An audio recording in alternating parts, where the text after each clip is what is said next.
stop, it's a magical land not far away. All you have to do is just press play. So hop on the couch and close your eyes. Gonna party like it's 99. Join us, watch the movies of our lives with Blockbuster Wives.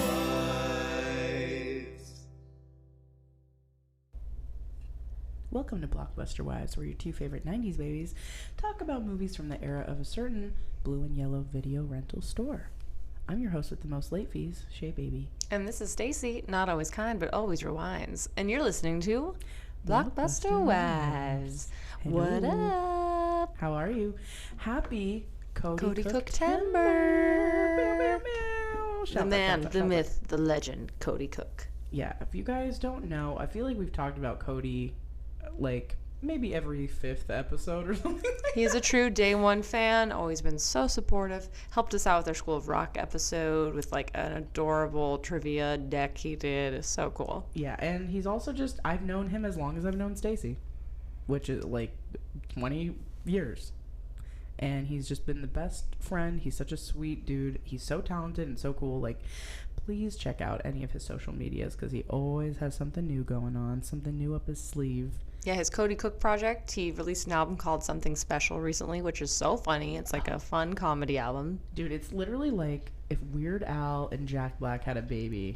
That's like where he lives, right in that sweet spot. And I highly recommend it because he's so funny, so talented. He does all his music all on his own, and then he also has a fucking band who rocks. Yeah, they're called Dr. Smoke. They do a lot of spooky Halloween content too, so my God. I hope they come out with some new spooky Halloween content, but all their old one is up too if you want to watch it. Oh, I hope that they do that again. That shit was so good. Yeah, and Cody himself has this amazing clip that I'm obsessed with where he does like an infomercial for like a spooky CD, and he does all these like little clips of these like little horror songs he wrote, and they're so good and they're so funny, and I'm obsessed. No, like he's so fucking funny.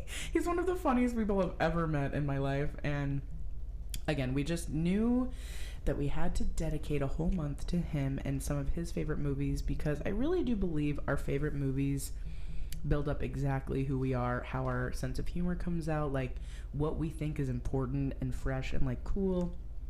And we always want to highlight Cody and what makes him him, because he's the coolest. So this month we'll be doing all movies that Cody selected. He selected 4 movies. So we'll be doing those 4 for CODY COOKETEMBER. Yeah. And that song you heard at the beginning, that's right, that was Cody. That was him. And we didn't ask him to do that. No. He was just like, hey, if you're going to do this, I also just recorded this if you want. Are you fucking serious? Yeah, You're so he's dope. The best. Love that guy. So shout out to you, Cody. You guys check him out. We'll, of course, link all his social media. Maybe we could get a little voice clip.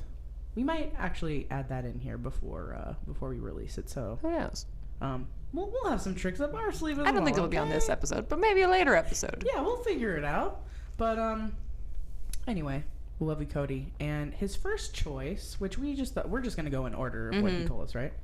So his first choice of CODY COOKETEMBER is Brink. Brink !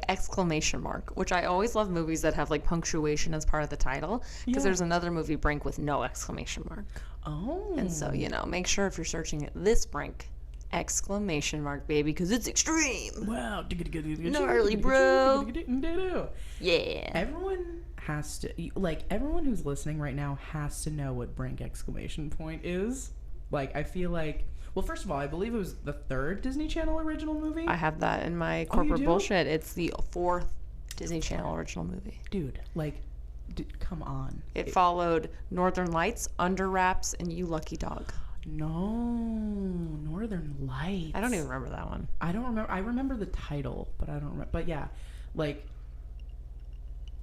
yeah, everyone knows this movie. I feel like we all kind of based not only like our sense of style after it, but kind of our sense of like music taste too. Like I feel like it helped me develop a taste for ska and specific types of rock and just like kind of like California sort of vibe. Very Cali. Yeah, it's like super Cali. Super Cali'd out. And so anyway, I just feel like it catapulted us into a certain era. I'm gonna put a wild theory out there. Oh yeah. That the California obsession of the early 2000s Yeah. stemmed from Brink. You know what? I agree with that. Prove me wrong. You can't. I fucking agree with that because I feel like after that movie came out, that's when I started seeing the hair. That's when I started seeing the oversized baggy shit. Like, I'm just saying, you're onto something with that. I think Nirvana might want a word for Yeah, that well, part. But as far as California media, like the shows like The OC, The Hills, Californication, like that all came after. But I feel like they're not dressed like I feel like grunge-esque, I suppose, but they go beyond grunge. It's beyond the Seattle-based grunge scene. I feel like it's very specifically Californian. The way that they speak, the way, like, you know what I mean? Mm-hmm. But anyway, okay, well, we'll get to it, but I want to hear some corporate bullshit, baby. Let's cue that theme. Corporate bullshit. Some bullshit. Okay, so this movie came out in 1998. As we said earlier, it was only the fourth DCOM, that's Disney Channel original movie for you new listeners, to ever come out. So this was kind of a new thing they were doing. Yeah.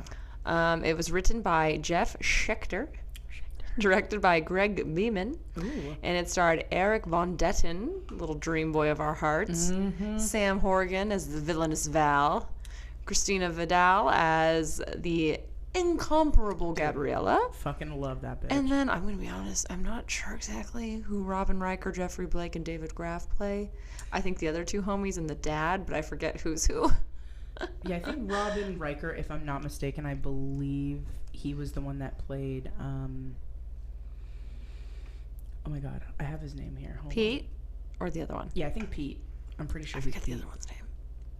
Pete definitely had more lines. And Pete is in other DCOMs as well. And he was on like other shows that we'd recognize and shit like that. So yeah. Yeah, and I did find like a list of like Brink actors. Where are they now? And you know, no one really blew up from this movie. Like, there's nobody like super famous. Even the star Eric Von Detten didn't do like that much. He was famously in Princess Diaries. Yeah, and the girl playing Gabriella was famously in Freaky Friday. Yes. So like other kind of early-ish 2000 movies, and then they kind of, you know, I mean, they still do some things here or there, but definitely not like in a bunch of movies now necessarily. Yeah, now that I'm thinking about it, I didn't look this up, but now that I'm remembering, as soon as I said she's in Freaky Friday, I'm pretty sure she had her own show, Taina. Was that her? I'm not sure. It wasn't like very well known, which sucks because it was like so cool for the time. Yeah, I didn't see anything. I didn't see anything like super big for anybody associated with this movie. Like, you know, which kind of sucks. Because they did really good. Like, I feel like it was so cute. It was really cute. The plot adapts and updates the 1865. That can't be right. It's probably 1965 novel. 1865? Damn. It's gotta be because it was Hans Brinker or the Silver Skates, and I'm pretty sure no one was fucking skateboarding in 1865. So I'm gonna go ahead and correct that to 1965. Like many, like in their little frocks, inline skating around. My dear, she's a very amiable skater. She skates very well, thank you. That's fucking incredible. Oh my god, I love that. We should fucking do. We should make an 1865 version of Brink. Oh my god, we actually It would be should. so good, like That a Pride and Prejudice meets Brink. Oh my god, Incredible. That would be so cool. Okay. Anyway, like many DCOM movies, there's no Roger Ebert review. And there wasn't even a real like Rotten Tomatoes critic score because only 4 critics reviewed this movie. 3 were positive, 1 was negative. Okay. The audience score, however, is 75, which I feel like is pretty average for the movies we do. Definitely. Like, even some of our biggest movies were like around 74, 75. Yeah. And again, for DCOMs, there's not really like budget or profit records because it's TV, so it's completely different. So I don't have those figures, but I mean, it certainly loomed large in all of our memories. Yeah, I feel like when you ask anyone what their favorite Disney movie is, most people I know, like, Brink is at least in their top 3. For the most part. Like, and I think maybe that's because it was the first one that was, like, super memorable. Yeah. And again, like, it was just so perfect for the time. 98. Like, right. The hairstyle. I realized they came out with Brink, Xenon, and Halloween Town within a 6-month period of each other. So it was like, I think it just was such a thing Because I'm going to share a very controversial take, and I posted this on Facebook a while ago, and it was very Which, controversial. by the way, people hit me up about your take. Yeah, and I'm ready to fucking talk about it. Okay. Because this came out, I mean, no. That post happened because before Disney Plus was a thing and all these DCOMs were widely available, they were marketing this big thing they were doing where they're like, all the DCOMs are going to be playing on the Disney Channel. This was like 2018, 2019 or something. And I was like, okay, I'm going to fucking watch them all. And I was so excited to watch Brink. And as I was watching it, I was like, this is one of those movies that's better in your memories than when you rewatch it, I think. I feel the same way, and I know this is controversial. People are going to come with me for their pitchforks, but same with Space Jam. Like, it's a very nostalgic movie. It's a very fun movie. But when you watch it again, you're like, this is not a good movie. And had I not been a child with all the hype and the marketing directed at me, I don't think I would have watched it or liked it. Because it is such like a time and place kid movie, which is great. And we need those. But I just remember watching it being like, ooh, because I don't feel that way about other DCOMs. Right. Like, Don't Look Under the Bed, genuinely good. So good. Like, deep, emotional, good writing, good acting, good sound. Like, a truly great standalone movie. But when I was rewatching Brink, I was like, ooh, retro. And I thought maybe because it's like one of the earlier ones, which I think has a lot to do with it. You know, they were still figuring it out. They didn't know what to do, but I just felt like there was no emotional depth. The stakes are like all over the place. The acting is pretty fucking bad. The soundtrack is great for the like pop music, but the soundtrack that they added, not good. What do you mean? Like their filler music. Oh, I love their filler. Oh I love my everything God. about it, dude. And let me just say, it's not very It's not very often where Stacy and I completely disagree on our takes on movies, but I completely disagree. I love it. And I think there is emotional depth for me. Like all the stuff with the dad losing his job, being on disability, his like anger towards Brink because he sees himself in Brink. Like I can relate to that a lot. And I think it's a cool take where in this movie they're like talking about the loss of a job and being scared about money and like the kid feeling like it's their fault kind of and they need to like, you know, I feel like there's a cool family dynamic where that it highlights real problems. Yeah, and I agree that the movie like it throws these concepts out. Yeah. But it doesn't give you like a moment to sink into them. Like even the scene where it's revealed that they're having money problems, the mom straight up is like, we're gonna be fine. Like she's like, it's not, we've gone through worse, it's fine. But then Brink's like, oh no. Like my family's gonna, and it doesn't even go into that. Like you just kind of see his face and he's like, I'm gonna get a job. And I think part of it is just, it moves so quickly because it's an hour and a half. That it's like, move very quickly. Nothing is dwelt on. But when you contrast that with a movie like Don't Look Under the Bed, where it's like her brother's dying of cancer. And it's like they stay with it. Did, yeah. Or yeah, and they stay with it and they like really make you feel it. I feel like these subjects that Brink approaches, they don't actually get into. It's kind of just like thrown out there and then you're off to the next thing. I don't know. I feel like Don't Look Under the Bed is kind of the same. I feel like they take the same amount of time to talk about them because there's also the scene where the dad is like, I don't know. I feel like the mom is just doing the smoothing it over thing when really she's worried too. Like she seems worried where she's like, I didn't show See, and maybe it's just the acting. I felt like the mom's totally fine. Yeah. Like she's genuinely not worried. And the dad seems like annoyed and like he doesn't like that he's not working. Yeah. But he is just kind of like, oh, we got all these bills. How was your day? You know, he's not like, what are we gonna do? The house is gonna be foreclosed on. I'm years behind in debt. Like it really is like pretty chill. And I feel like they went as deep as they could for like a children's movie. But like, that's what I'm adult saying. In other problems DCOMs, they do go deeper even though it's a children's movie. I don't know. I disagree, but I see your point. But I do disagree. However, I do think they do move really fast in both of the movies. And I think that is just, it has to happen. Right, they're making made-for-TV movies. Yeah. They got to cut for commercials. Yeah. They got to move real quick. Yeah, and made-for-TV movies, and also like movies for children. Like children are not gonna like, you know, who are they made for? Like 10-year-olds? 10-year-olds are not going to be like, oh no, foreclosed. What does that mean? Like, Yeah, well, that's what I thought was kind of odd, because when I think about the stakes in other DComs, like Under Wraps, I fucking love Under Wraps. And in that post, I was like, it's, I think, one of the better ones. Yeah. But it's like the stakes in that movie are, if they do not save this mummy, he is going to like die forever without his love. yeah, Like, it's pretty fucking serious. it is very serious. And it's like the stakes in this movie are like it's touched on, like they might have financial problems, but I think again because the acting or like the scenes or the script or whatever, it's just you don't really feel it. So I think even as a kid, I didn't even remember the money problems. I really didn't. Yeah. I just remember like he's a cool skater and he has to choose between being a soul skater and selling out. Yeah. And that is a part of the problem because later on, which we can get to for sure, but like later on he also says like, it wasn't just the money. Exactly. And I was like, okay, so it wasn't? Like It was I'm sure it was part of it and he felt pressed, but like it also was like, I want some of that fame and glory. Yeah, and there's who am nothing I? really to like set that up though, because you meet Brink and he's like cool, down to earth friend. You know, he loves like you don't see any piece of him wanting like fame or fortune or anything. So it like to have that later in the movie, I was like, oh, well, I don't like that as much, because then that completely like moves the stakes without any introduction that was like something he wanted. I don't know. I feel like it kind of shows I mean, I feel like they could have highlighted that a little bit.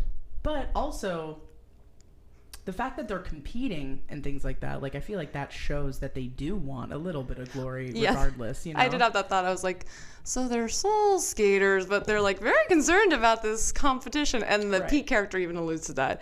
Because the one like more stonery character is like, why do we even do these competitions? And he goes, because they're fun. And it's like, whoa, what? Why are we there's only 3 of us and one of us is injured? Exactly. And it is kind of like, yeah, like what are the stakes here? What is everyone's motivations? I don't even know anymore. Yeah. And I think it's kind of it's cool of them to highlight as well that like we're all just complicated peeps, you know, and we don't just have one reason for doing anything. And like I really like the speech at the end that the dad gives. Yeah, I will say that is the best part of the movie. Yeah, is like it's the beautiful. monologue the dad does. That was perfectly written. Yeah, That was I good. really loved that. And I think if they did have more time, I think the movie could have been more like that. But I think because of just the nature of DComs, they had to move really quickly. With every fucking movie that's on Disney Channel and every like made-for-TV movie, I feel like that is the biggest issue. Yeah, and because they were marketing, I felt like a lot more attention and time was paid towards like the cool soundtrack, the slang, the skating, the, you know, like the cool aesthetic of it than was like necessarily spent on like the script or the plot. Yeah, I agree. But I do love it for what it is personally, and I would watch it again and again. Yeah, and the nostalgia, like, don't get me wrong, like Space Jam. It's like, I love Space Jam. Yeah. Because it is nostalgic. And I could recognize that. Yeah. I could recognize that, like, yeah, if I were, like, 20 years old when this movie came out, I'd be like, this is fucking hot garbage. Yeah. And I can just imagine my parents watching me watch Brink for, like, the 50th time, being like, this stupid-ass movie again with this annoying kid, you know. But, it's nostalgic for me, and I do like watching it. I don't know that I'd watch it a lot more times. But it's like, yeah, I was just like, wow. And I wasn't expecting that. When I watched it again, I was like, but it was like, I had a big smile, and then my smile started falling down. And I was like, oh, this isn't really like... But anyways, I know people were very salty about my take, and probably continue to be so.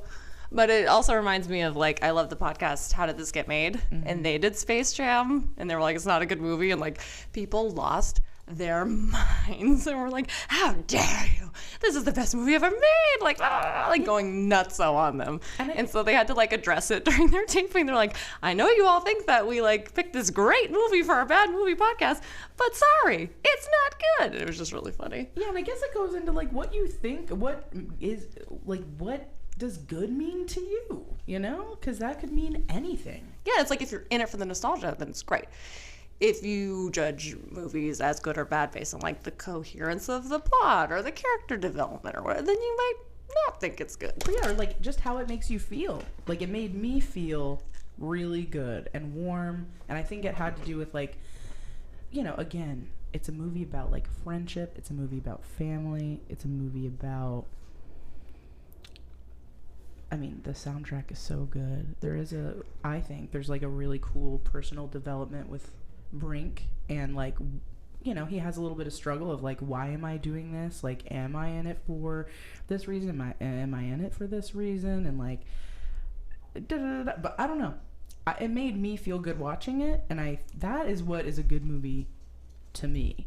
Because movies that make me feel like shit, I do not want to watch again. No, I agree. Like, people are like, oh, this movie's devastating. You got to watch it. And I'm like, Yeah, There's some notable exceptions like Titanic, where it's like, it's so good that it's worth the heartache. Right. And that's because for most of the movie, it does make you feel really good, I think. Like, the love story, I'm like, yes. And then at the very end, you're like, oh my fucking God. But, Yeah, and sometimes it is cathartic and good to bear witness to true pain and heartbreak and loss. Yeah. If it's done in a very, artistic manner. It can be beautiful to watch. Totally. Even if you don't feel like good. Totally. Like, The Whale didn't feel good 1 second watching that movie. I think it's important, and I'm glad that I watched it, and I do think it was a good movie, but would I ever watch it ever again? Fuck no. Right. Hell to the no. I am never watching that shit again. But I do think it's important.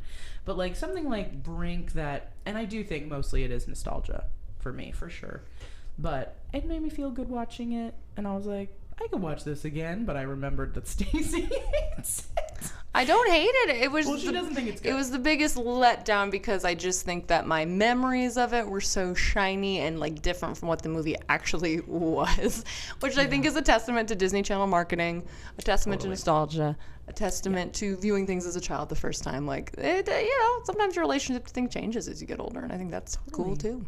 Yeah, I agree with that. But I'm glad we picked it. Thank you, Cody. I don't want you to think like, oh God. Like, oh no. And again, it's like an hour and a half, so it's like, Yeah. you just want to watch like a fun skating, even if it's like a montage clip of skating with fun punk songs. It's like, that's not bad. Yeah, It's not a bad time. It's chill. Exactly. But it's not like your favorite movie. Exactly. I'm not like, I want to watch this forever. Yeah. And we can all have different takes on shit, you guys. That's what media is literally for. We don't all have to think it's the best movie ever created, which I'm sure you don't think. No, and Xenon aged great.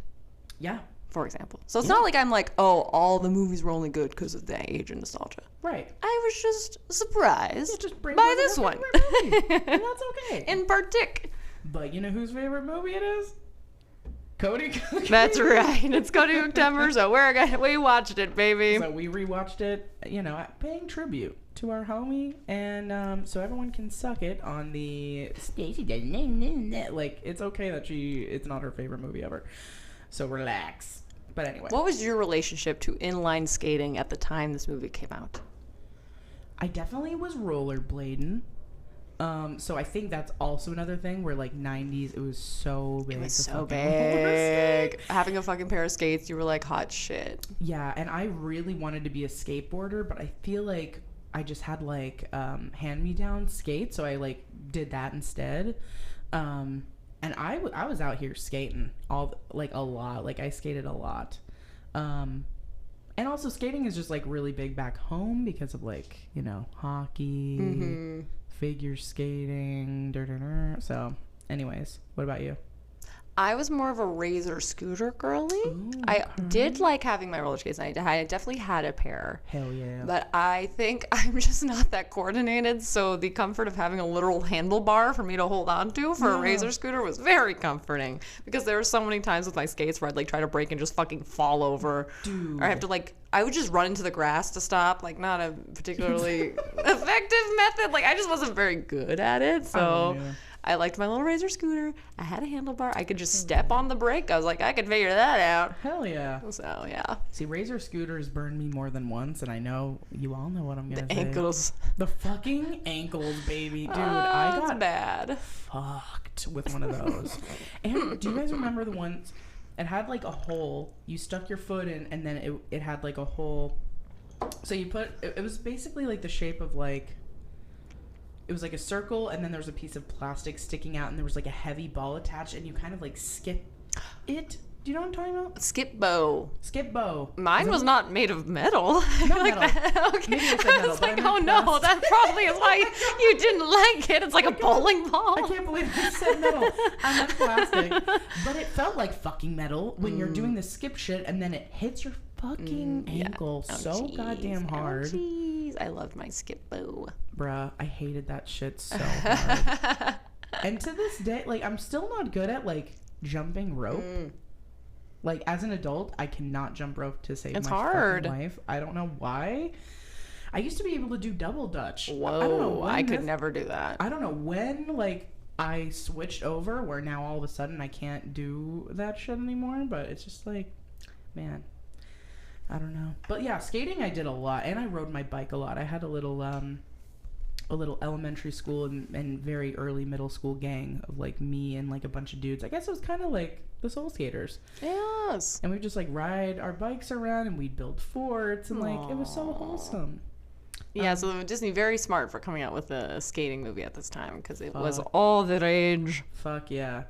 My first note is that the dad is such a fucking dick at the beginning. That's another thing I had a problem with. I was like, this dad is all over the place with his relationship with his son. Like, he's so mean to him, but then he seems to know so much about his life, and then he's so concerned. But then he's like, look, we actually had a conversation. And I'm like, where are you at with your son? Because I'll tell you, I'm confused. Yeah, well, and I think, like, I hated watching the scenes where he was super mean to him and he was just, like, confused by his life because I'm just like, I think he's making it very simple what he's into. I don't understand why it's not that hard. He's like, I don't know what you're fucking saying. And I'm like, it's not that complicated. He kept being like, can you speak English? I'm like, you sound like a fucking asshole, dude. I know. That's why I was like, what is your deal? But, like, the part at the end where he's just like, you remind me a lot of myself, that, like, hit me very hard. Because I've experienced that with a parent or two, you know what I mean? And so I'm like, now I see where the anger is coming from. It's not about Brink. It's about himself, never about baby. Him. But I did kind of laugh to myself when he's like, I get where you're coming from. I'm a construction foreman. It's like, I love that he's like, that's the same thing. Like, it's not the same thing, but I do really, I know you love it too, but I love that fucking speech at the end. I can, like, watch that over and over again. It's very healing. Because I'm always trying to convince my lawyer friends, like, y'all need to, like, not identify so much with being a lawyer. Yeah. Like, who are you if you couldn't lawyer anymore? If that's, like, too frightening to you, like, you might want to just sit with that for a while and see who you are besides your job. Yeah, and he straight up said, you're defined by the company you keep and how well you keep it, not by what you just happen to do. And I'm like, dude, that's the best way of explaining for me. Like, when people are like, what's your dream job? I'm like, I hate that. I don't dream of labor, dog. Yeah. Like, I don't dream about that. I dream about everything else that I wouldn't consider a job necessarily. Yeah, and that's like a bigger thing that I want to talk about because I feel like we're at such a different place than we were in the 90s. Because in the 90s, selling out was such a concern. Yeah, it was. And it was like such a thing. And everyone was very concerned about making money off of art and not sell. Whereas I feel like we have just kind of totally moved past that. And now I think it's like the goal is to make money off of your art if you can. Yeah. And it's like I feel like no one really accuses anybody of selling out anymore. It's like not really a concern anymore. No. Which I don't know if that's good or bad because it does kind of feel like capitalism won. I was just gonna say, it fucking won. And the debate is over. Well, and I think it's because back in the 90s, it was very easy to get like a daytime job and then do your art do on your the passions side. On the side. Have enough time and money to be able to have that luxury. Whereas now we wouldn't consider anyone a sellout because we're like, that is how we have to have like 20 side hustles to fucking survive. Like for most of us, you know? And it'd be nice if you liked it. It'd be crazy to me if someone called me a sellout for getting paid to do a show. I'd be like, Are you out of your fucking mind? Right. Like, what? Like, or like have sponsors. Like if we got sponsors for our podcast, we were like, sell out. Like nobody would be like sellouts. No, you know? Because unfortunately, capitalism did win. It has won. We are there right now where we are fucking, I mean, in a horrible financial time. We all know that. And so, yeah, like when Gabrielle's going on this whole speech of like, yeah, like we used to do it for the love of it and then you're just getting paid and it's like, that's how it starts. And I'm like, yes. And I'm just like, this would not even be like a movie topic nowadays. Like, no. If they came out, it would have to be completely different, like conflict. Oh, absolutely. That's what I'm like, dude, like I wrote a note early on and then later on I was like, well, it's because we live in a capitalist society. But I'm like, if he just didn't lie to his friends about joining the X-Blades and if he just explained it to them, like, hey, my family's fucked right now and they need money to fucking survive, like, they would get it. But then I'm sitting here like, maybe back in the 90s, they wouldn't really get it. And they'd be like, you don't have to do that. Like, you know Right. what Well, I and I mean? think the deception is also necessary because if he told his parents the truth, they'd be like, you don't need to do that. We're not that His friends or dire. his parents? His parents, I think, would be like, you don't Yeah, need but to his do friends. this. His friends, I think, would just be like, yeah, you're a sellout. I know. Well, that's why, like, at the beginning I wrote that note, and then at the end I'm like, well, Yeah. Gabrielle was saying that because Right, exactly. Like, she actually would knock me down. they're not being tortured by fucking capitalism. And so she it's even a says, she's like, everyone has money problems. Like, whatever. And it's like, well, you can't just, like, whatever that all the time. yeah, it's like, his dad had, like, back issues, and his parents they seem like they're very sad, and Brink's very sad because of it. So it's a different situation. It's a very specific sitch. But yeah, so that's sad.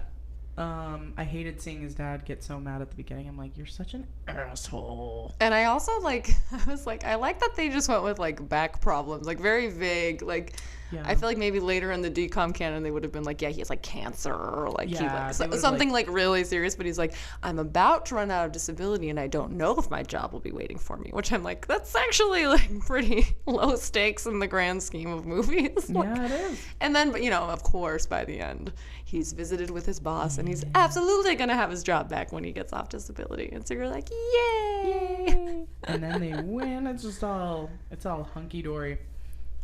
My second note also is that I said, what happened to people using the term fat as like cool? I want to Yeah. bring that back. Let's do a PHAT, baby. Yeah, or even FAT, dude. Oh yeah. Let's bring it back as FAT. FAT. So people, FAT, FAT. So That's when I fat, start bro. using fat as a compliment, just Yeah. know it is a compliment, bitch. Okay. So, anyways, One of my top notes was, let's talk about the thirstiness of childhood us. hell, If you're like a little zoomer listening to this podcast, I don't think you can comprehend the hold that Eric Von Detten had on our little hearts. or Val. Yeah. Well, here's the thing. I thought Val was repulsive when I was a kid. Oh, I did not. But I think it's because he was the villain. And I was okay. like, he sucks and he's gross. You know? I just like, I hate him as a person, so he's ugly. But now I'm like, hello, sensuous lips and long flowing hair. Oh, yeah. And he is serving the He's serving entire fun. film. He really, every all scene he's serving like, like he's pouting. He's like feline. Like he's so like sexual. Very sexual towards Brink. I was gonna In say, I particular, read that too. the one We're line, pointing at you know each what I'm other. thinking The of? Fingies are touching. I think he has the biggest crush on Brink. Do you know which line that I was like, oh boy? Which one? Oh yeah, here we go. It's right after the milkshake throwing scene. Yes, and Which, they're like face to face. Yes. Yeah. So Brink, like, he quits the team and he quits the sexy guy's team and he throws a milkshake in his face. And then they're like their homies are trying to get them to not fight. And like, settle this at the competition, which is like such a fucking 90s thing to So say. whack. And then Val goes, oh, we're going to get it on for sure. And I was like, what? I didn't even notice I that. was like, wow, he is so horny for Brink. I feel like I've said exactly something like that before in front of Stacy to somebody else. He's taken for the competition. Or we're going to get it on for sure. Yeah, Or both. Oh, we're gonna get it on for sure. Oh. Fucking hilarious. I was like, wow, he just came right out and said it. Yeah, I had a crush on every single person. Like, okay, and Gabriella, gorgeous. I'm talking. What's his name? The Hold on. dad. Oh. Just Okay, kidding. Boomer, aka the Black Power Ranger. So I had a crush on him. I had a crush on Eric Von Detten. I had a crush on the dude that played Val. Because, fun fact, he and Eric Von Detten were in a movie in the 90s that like Escape to Witch Mountain 2. Yes. I saw this on the Wikipedia. Yes. Yeah. And I remember like I was watching this time around and I was like, they were in another movie together. What was it? And so I like went on a deep dive. And I was like, holy fucking shit. I used to love that movie. I would love to see that again. But anyway, I had a crush on Gabriella too, because She's so gorgeous. She's gorgeous. And she kind of reminded me of myself at that time, you know? Yeah, It's little tomboy energy. I very- definitely identified more as a tomboy than a girly girl. So I was like, yeah, Gabriella's the she. hell yeah. And she's just so, like, she's very dope, this whole movie. Like, the first line that I was like, yes, bitch, was when Brink was like, hey, watch your back leg. She's like, watch your own back leg. I'm like, yes! My first line that I wrote down from her is, mind if I kick your butt? Dude, kicking your butt? I'm was gonna like, kick your butt. Exactly. Like, clasping She your said pearls. she's gonna looking kick ass. his butt. Kicking your butt. So dumb. It sounds so silly, but back then it was like, like, wow. wow, what a bad, what a bad butt. Also, okay, their science teacher was shown for a split second. Do you know who it Oh, was? I don't think I clocked him. It was the Sexy. dad from Even Stevens. Oh, And he yeah. was only on it for a split second. I was like, You're like, there he is. they really reuse like every fucking person. Oh, yeah. They're like, get in here. Katie's real name is Katie, and I'm pretty Oh. sure that was her name also in Smart Smart House. House. Another movie with incredibly high stakes that I love and I think is still very watchable. See, like, Smart House is a movie I could watch every day. We definitely need to watch that. That's gonna be on our list. It deals with his dead mom, and then it's Yeah. like the stakes are is the house going to kill them? Yeah. And also, like, dead mom with Disney movies, let's be fucking for real. That is like, why is that such That's why I'm like, they are not afraid to go there, which I think is part of what surprised me about like how kind of low stakes everything was in this Yeah. movie. Because it's like I've seen them go there with other things. I wonder if the book that this was based off of is like this exact storyline. Maybe that's why they like. Even like speaking of Boomer, it's like Boomer falls down and like he's gonna be out a couple weeks. And it's just like that's so funny. And it's I like know. he's gonna be right as rain in no time. I know. It's so wild. Also, so like, you know, team like the X-Blades, mostly Val versus Brink, And co. right? So they're kind of like doing like little pranks on each other. Like Val throws one of their sneakers on a power line, so he's out. And so Very they mild. grab Earth. Oh wait, go ahead. No, I'm yeah. I'm agreeing with you. They escalate it Yeah, to they grab nuclear levels. Earthworms, put it in his fucking sandwich. That's biological warfare. That's why I as was like, far as are they I'm low fucking key? concerned. I literally wrote, are they low key the villains? Because this is out of Yeah, pocket. that was fun. This is a what he did nuclear was fucked up. escalation. What He he did threw was your fucked- shoes But and you feed him you worms? feed him worms, you put them in his sandwich, he eats them. And they're just like, wuss. And I'm like, Yeah, Jesus. they're like, ooh, earthworms are like a delicacy in some country. I'm like, you guys are crazy. Even like, That's wild. even just like the initial confrontation, because I was like, yeah, why do they hate each other? And it's like, it's established they don't like each other because they're both fighting over like who can use the pit at Venice Beach Skate Park. And I'm like, okay, X-Blades, don't you have like your own fucking warehouse? Like, why Yeah, do you like, even they want to do. be here? They do. They're assholes. Like, why are you fighting so hard? Yeah, like you can't do a photo shoot at your own fucking Exactly. facility, bruh. But yeah. No, the earthworms, they took it way too fucking far. And I was like, And wow, they're- escalation McGee. This is his origin story. This movie could easily be retold from Val's point of view. Straight. But then after that, he's like, let's race at school. And it was like, ooh, we're not allowed to race. Blah, blah, blah. Gabrielle is the first one to race, and she's looking at a dude on the X. Oh, yeah. And they're, Who like, is about fine. to go. And she's like, you don't talk much. I like that in a man. And I was like, ooh, yeah. She's so great. So amazing.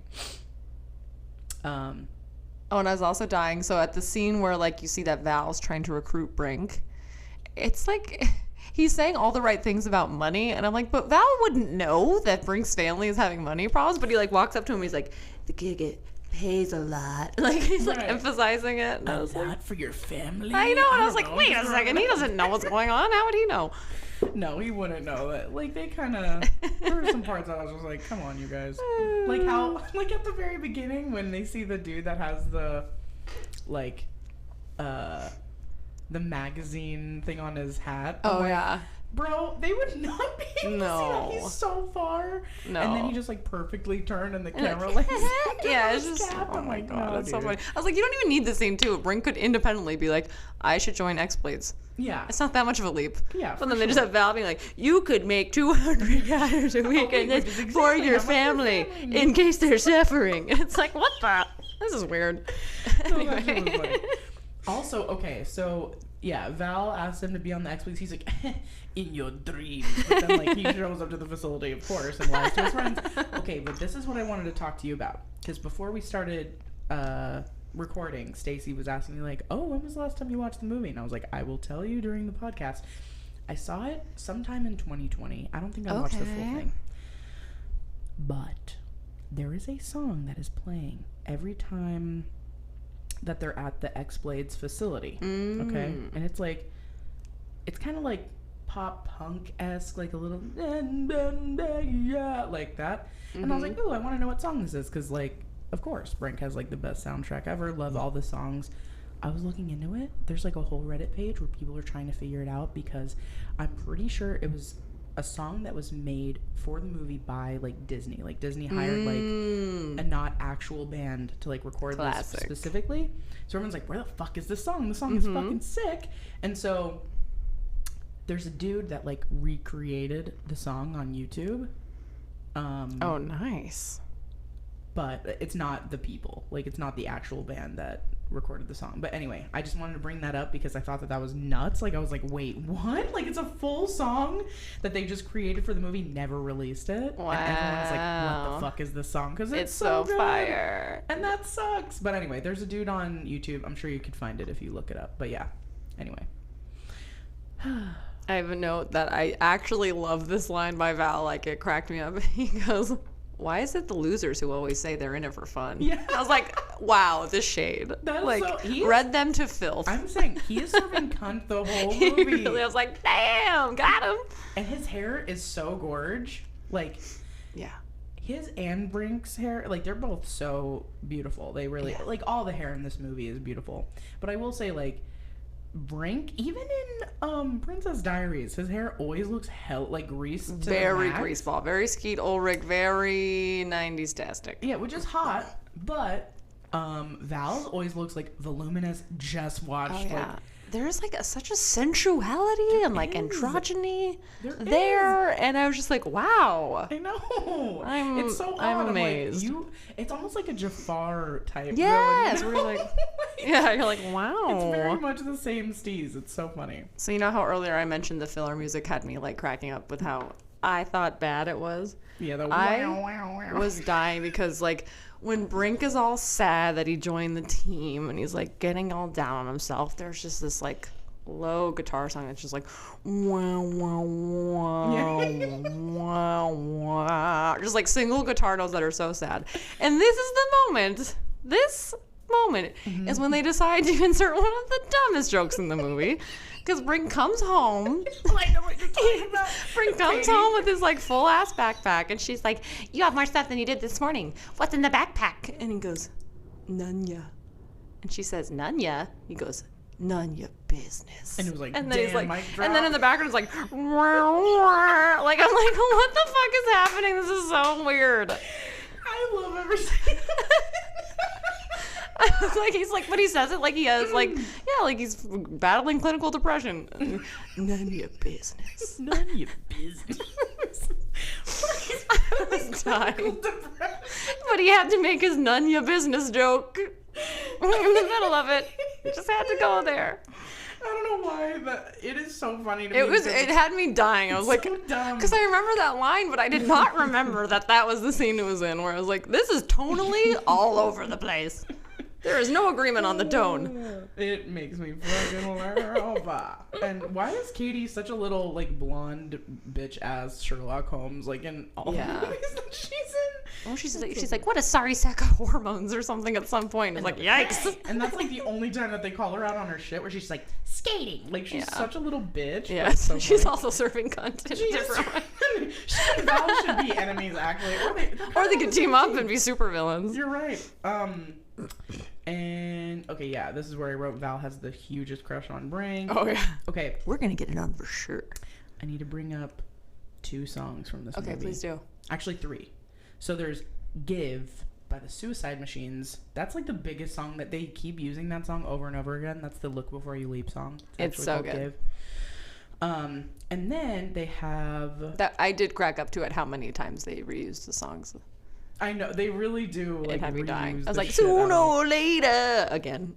Yeah, so Is that Sooner one of or the Later, so good. That one stood out to me. Yeah, that one's by like something balls or some shit like that. Classic. Sooner or later. Hold on, let me look that up actually. Speaking sooner or later. I know I have that song somewhere. Sooner. By Fastball. Fastball. And then there's another song. It's one of their sad songs that they have in the movie. It's like the scene where he's like walking up to Gabriella's house after she gets hurt, and there's like this cool with like a guitar player. That song is called Apology by Clarissa. Perfect, because he's going to apologize. And I did love that scene with Gabriella. She's laying in her bed, and there's just like a film noir, like shaft of light across her eyes. I was like, okay, old Hollywood glam coming into this movie out of nowhere. Yeah, I was gonna say that's like very Addams Family. Right, I feel like whoever the director of photography was just like, we need this scene. And they're like, okay, exactly. It's like a novella. Like, it's exactly. so wild. Which is like, again, wildly out of tone with the rest of the movie, but who cares? Am I right? And that's when she gives the speech on basically being a like, sellout. You're a sellout. You suck. And if you make money doing this, you're dead to You're me. an asshole. I did do a little inflation calculator. So at the time in 1998, making $800 a month from skating, which is what his like base pay was, would be almost $2,000 a month in today's dollars. So if you're a fucking teenager, yikes, that's some serious coin. That's a lot of money. That's a lot of fucking money. That's crazy. And so he's like working. There's a time when like 2-week period. Yeah, where he's working on the X Blades.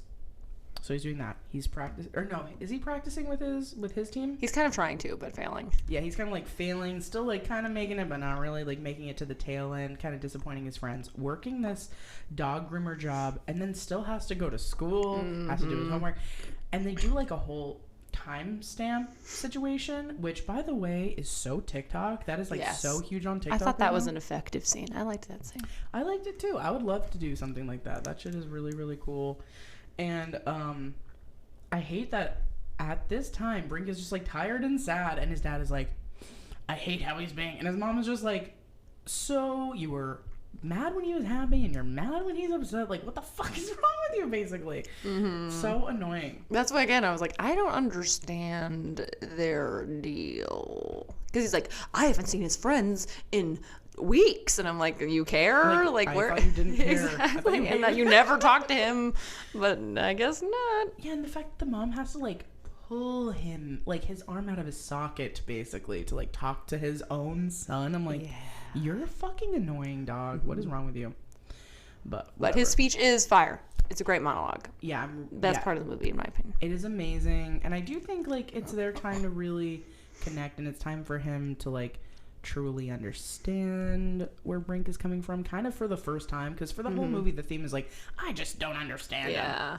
But then he like actually sits down and talks to him for the quote unquote first time or whatever, and he kind of sees himself in Brink a lot, which, you know, is an interesting theme. Well, I think, he's like, uh-oh, I know how much not doing my gig like affected me. I don't want my kid to be like freak out if he can't skate. Yeah, because he's just like, that's not who you are.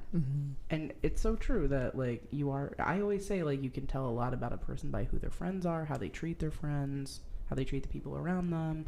That's basically what the dad is saying. And I think that's really cool of him to be like, no matter what happens, even if you never skate ever again, you are still Andy Brinker or whatever his name is. Andy Brinker. Andy Brink. I think they say that's his name in some point.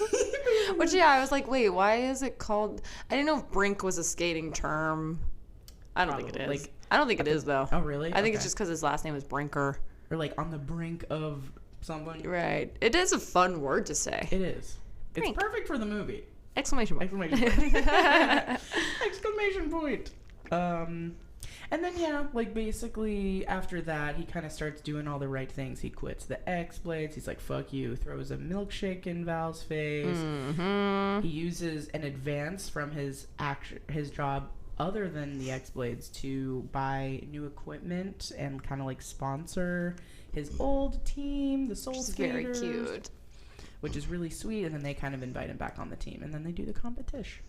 And wouldn't you know it, they win. They sure do. And okay, Peter's victory dance after his thing, that was seared into my fucking brain for all of eternity. Wow, I don't even remember it. What is it? He stands and he's just like, and oh, yeah. Like, it's very like Napoleon Dynamite kind of. Now I'm remembering. When I was a kid, I thought that he was Tom Hanks' son. I could see that. Like, I was like, I could he definitely looks see just that. like Tom Hanks. he's not. But, well, I don't know Lame. that, I guess. But He's the missing Hank's son. he is missing Hank's son instead of fucking Chet. There's Chet and the other one and this guy. But yeah, that's pretty much the movie. And then you find out, like Stacy said, the dad gets his job back, so everything is all hunky-dory, you know? I think so. But I was cracking up, too, because in the competition, you know, villainous Val, he tries to cheat, and they film him, like, fucking over Brink by, like, yanking him to the ground. Yeah. And I was like, so he wouldn't win anyway, right? Right. Like, they wouldn't let him win after that, would they? I don't think so. And they don't really address the it. whole thing. It's not Yeah. like, Exactly. They don't really address it. And this is the 90s when movies ended so abruptly. yeah. I always crack up at movies from the 90s. They're like, hey, we did it. And then it's like credits. And you're like, what the? You're like, wait, There's and like that's no it? soft landing. Yeah, there's no, like, explanation. No, of what right, happens exactly. after. Like, nope, it just... Some people yell cheater at Val as he storms off. But I'm like, yeah, did he think he could win? I just feel like you would be disqualified. Yeah, especially, again, they were literally filming the whole thing. Like, people would have seen that he fucked. Like, he fucked everything And they make it up. a point to show the camera crew being like, did you get all that? And they're like, yeah. Yeah. So I was So like, maybe he wait. wouldn't have won anyway. But then, like, Brink actually won He IRL, wins, so it yeah. wasn't just by, like, default or I just thought that whatever. was funny. I was like, this guy's an idiot. Fucking idiot. Serving cunt, but idiot. But Total an idiot. But overall, I really like... I haven't seen the full movie in a long time. Brought me back. But the biggest takeaway for me was definitely some queer elements, and then also the soundtrack again. Like, I was like, Soundtrack holy slapped. fucking shit, dude. I love the music in this movie, and it definitely helped shape my music taste, like, forever, I think. Yeah, I mean, again, love this for its nostalgia factor. And rewatching as an adult with a little bit of objectivity, I was like, not one of the better DCOM movies, if I'm being real honest. But very fun. Soundtrack was great. Yeah, and again, we're all allowed to have different opinions on what we think is good, you guys. So don't hate on my wife. Yeah, we'll see.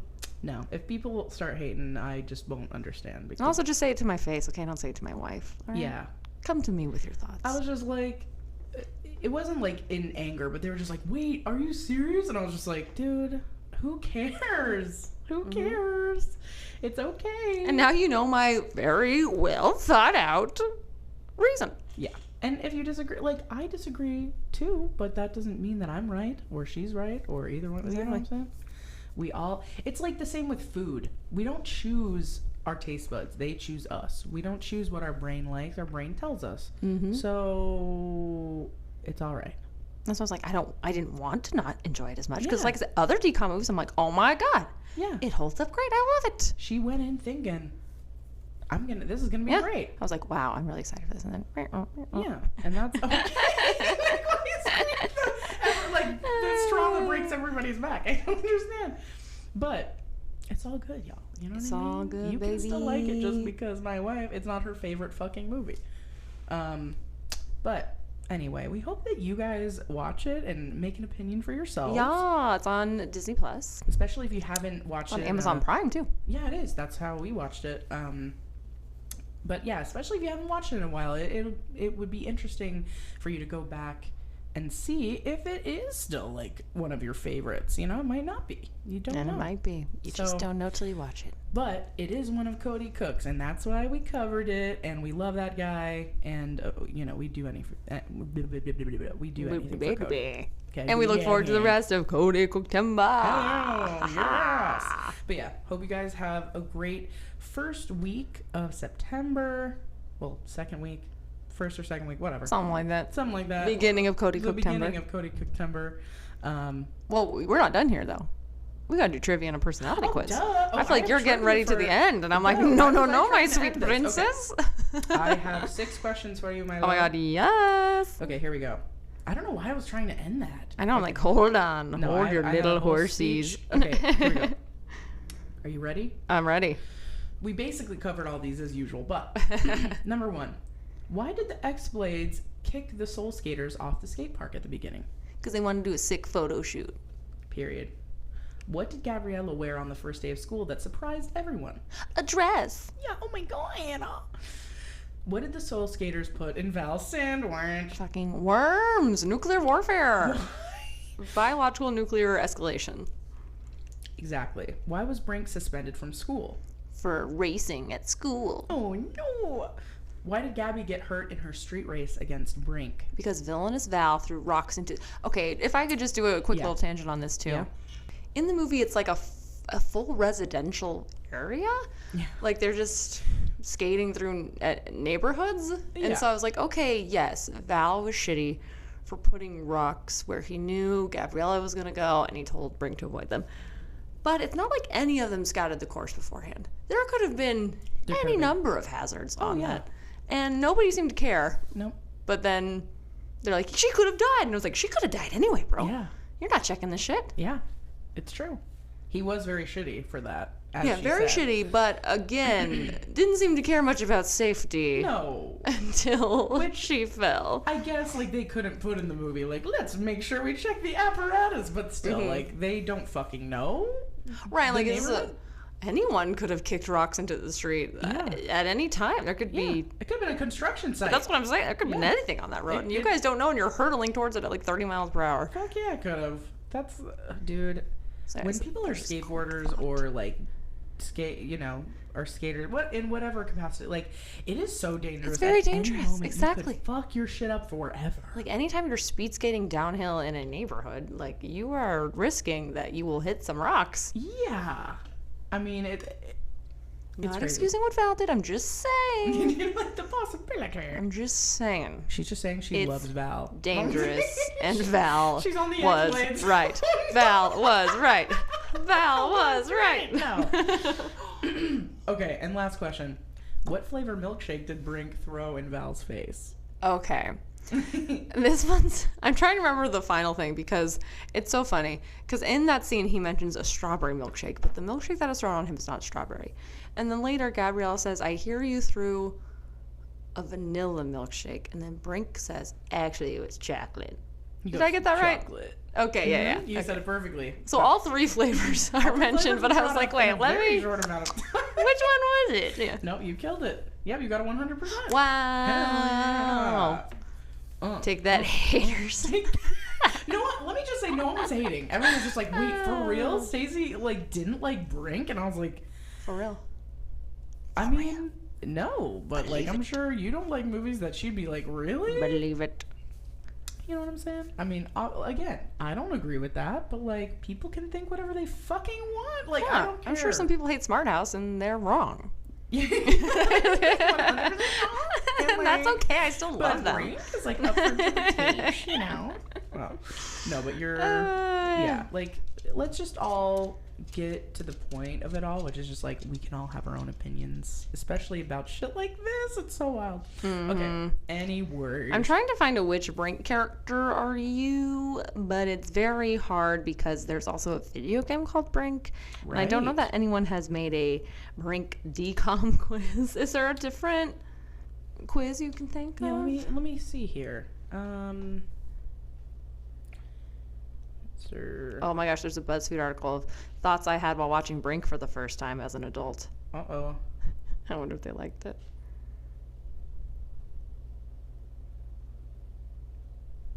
Let me look here. Brink movie quiz, but that's not...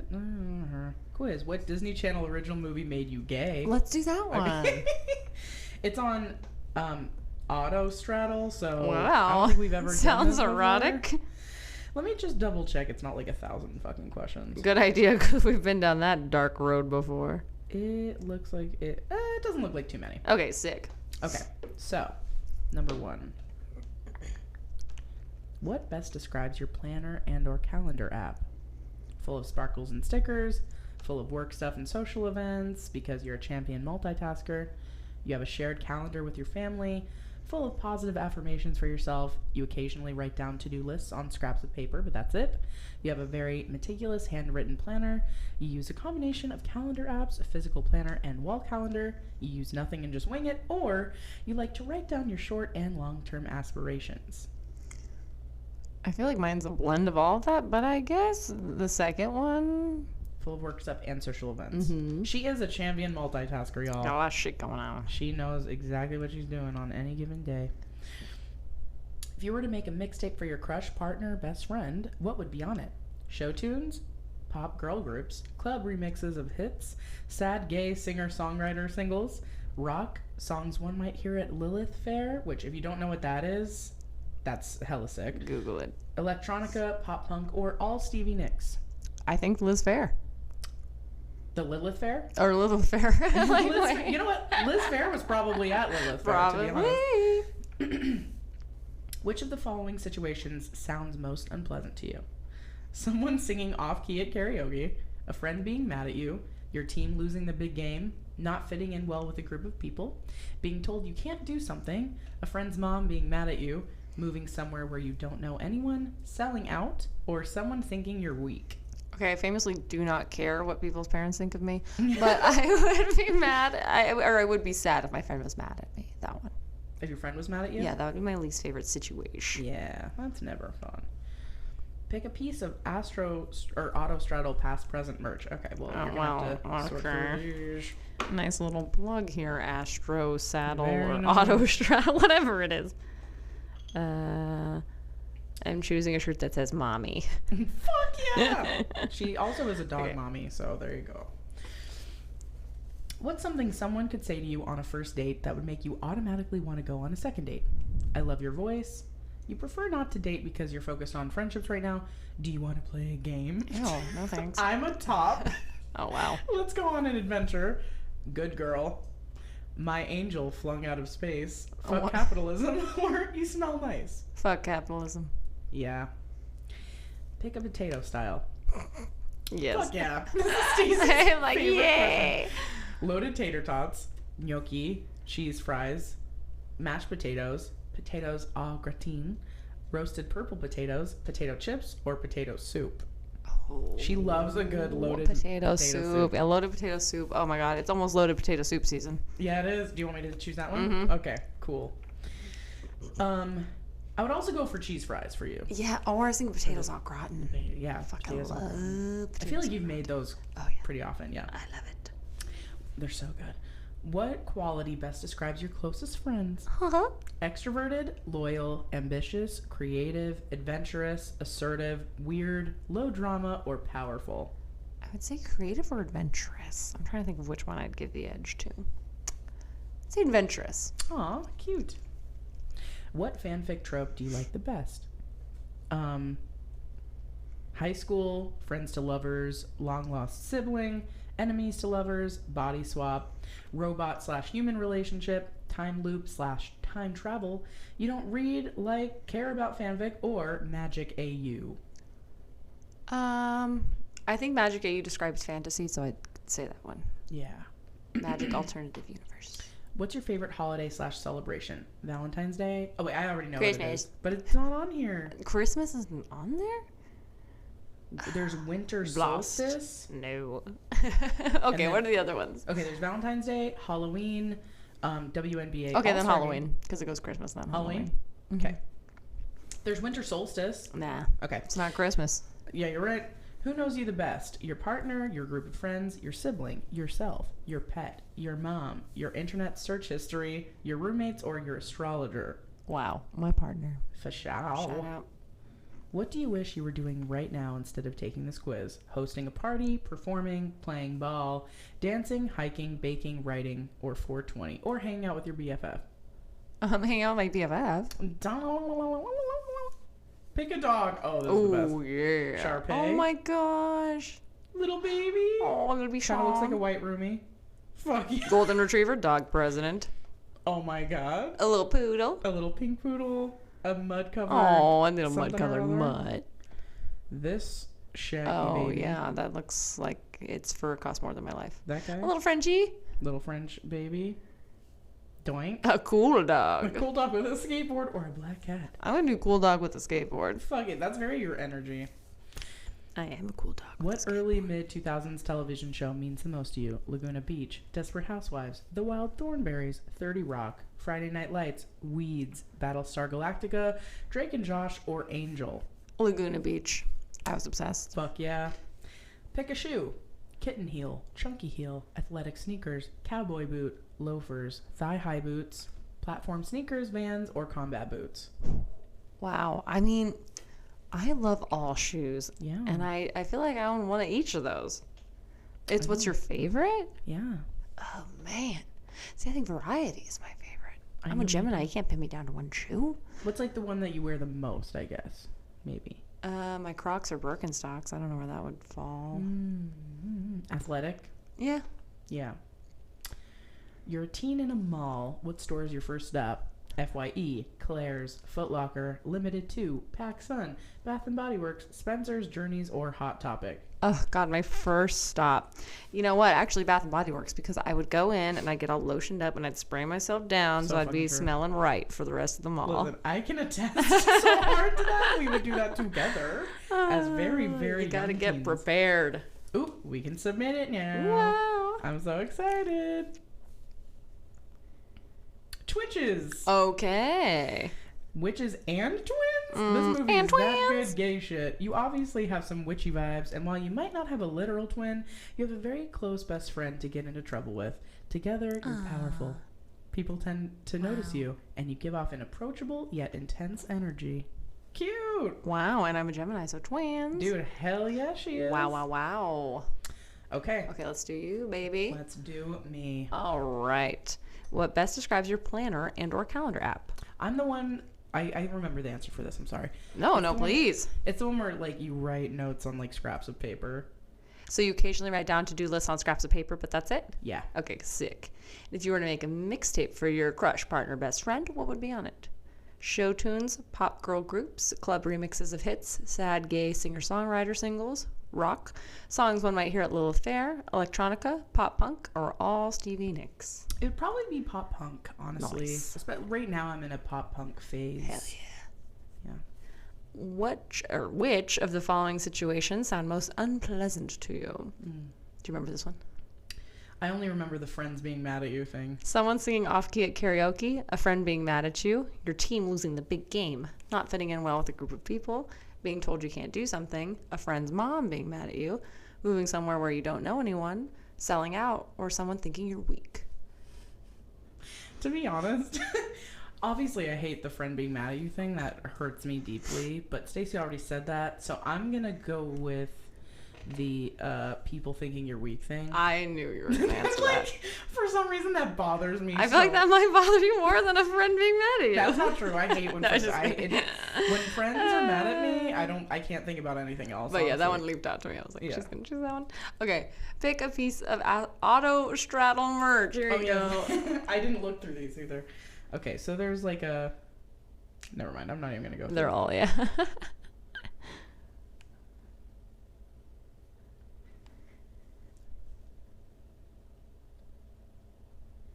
I guess I'd go with the tomboy femme shirt. Very That's nice. that's pretty me, I guess. Love it. Yeah. Someone called me a king today. Wow. That was cool. Okay. What's something someone could say to you on a first date that would make you automatically want to go on a second date? Good girl. Sorry. Ooh. Also, naughty, the naughty. fuck capitalism thing, that is so fucking hot. But, like, good girl, I have to be Yeah. real. The good girl thing, I'm like, Sold. All right, pick a potato style. tater tots. Loaded tater tots Dude, it is. Sonic fucking tater tots in my mouth. In my holes. All right. Put it in there. What quality best describes your closest friends? Extroverted, loyal, ambitious, creative, adventurous, assertive, weird, low drama, powerful. Powerful. Powerful. Within themselves, they all have, like, such brilliant, beautiful powers. Plus, I Especially have Stacey- laser Stacey's vision. floating right now. Okay, which fanfic trope do you like the best? High school alternative universe, friends to lovers, long lost sibling, enemies to lovers, body swap, robot human relationship, time loop time travel, you don't read, like, or care about fanfic, or magic alternative universe? Enemies to lovers. Enemy. It's a good one. What's your favorite holiday / celebration? They got Valentine's Day, Halloween, WNBA All-Star Game. We know which movie that's for. Your own birthday. Any celebration that involves a cookout. Mother's Day, Pride Month, FIFA Women's World Cup, Winter Solstice. Oh, I'm between a couple. You know what? I'm gonna go. I like Winter Solstice is great. I'm gonna go with Winter Solstice. Okay, cool. Who knows you the best? Your partner, your group of friends, your sibling, yourself, your pet, your mom, your internet search history, your roommates, or your astrologer? The person I talk to the most is probably my sibling Hazen. So I'll go with my sibling. What do you wish you're doing right now instead of taking this quiz? Hosting a party, performing, playing ball, dancing, hiking, baking, riding, 420, hang out with your BFF. I mean, I always want to go with the BFF, but Stacey said that, so I'm going to go with the... What was one I heard? Performing. Nice. It was between that one and 420 for me. Yeah, 420. I mean, I do that at all times. You know? And then pick a cutie dog. Shar-Pei. Oh, so adorable. I love Shar-Peis. They're so cute. They are so cute. Okay, what early mid-2000s television show means the most to you? Laguna Beach, Desperate Housewives, The Wild Thornberrys, 30 Rock, Friday Night Lights, Weeds, Battlestar Galactica, Drake and Josh, Angel. The only one I really watched, like, religiously was Laguna, so I'm going to have to go with that one. My second one would have been Drake and Josh, but it didn't have the hold on me. Yeah, me neither. Okay, pick a shoe. Kitten heel, chunky heel, athletic sneakers, cowboy boot, loafers, thigh-high boots, platform sneakers, Vans, combat boots. That's so hard. I'll go with, I mean, it'll have to be sneakers. Like, I'll probably choose athletic sneakers also. Sick. I'm I'm surprised you didn't say loafers. Loafers are, oh dang. Wait, it's not too late. No, I feel like I wear athletic, like, I wear sneakers all day, every day. Like, that's basically all I wear, besides loafers. Okay, you're a teen in a mall. What store is your first stop? FIE, Claire's, Foot Locker, Limited 2, PacSun, Bath & Body Works, Spencer's, Journeys, Hot Topic. I feel like after Bath & Body Works, we'd always hop over to Spencer's because we were like, ooh, like, there's always like vibrators and shit there. That cost like $10. Right, you're like, oh my god. Oh my god, so hot. So I'd probably say that.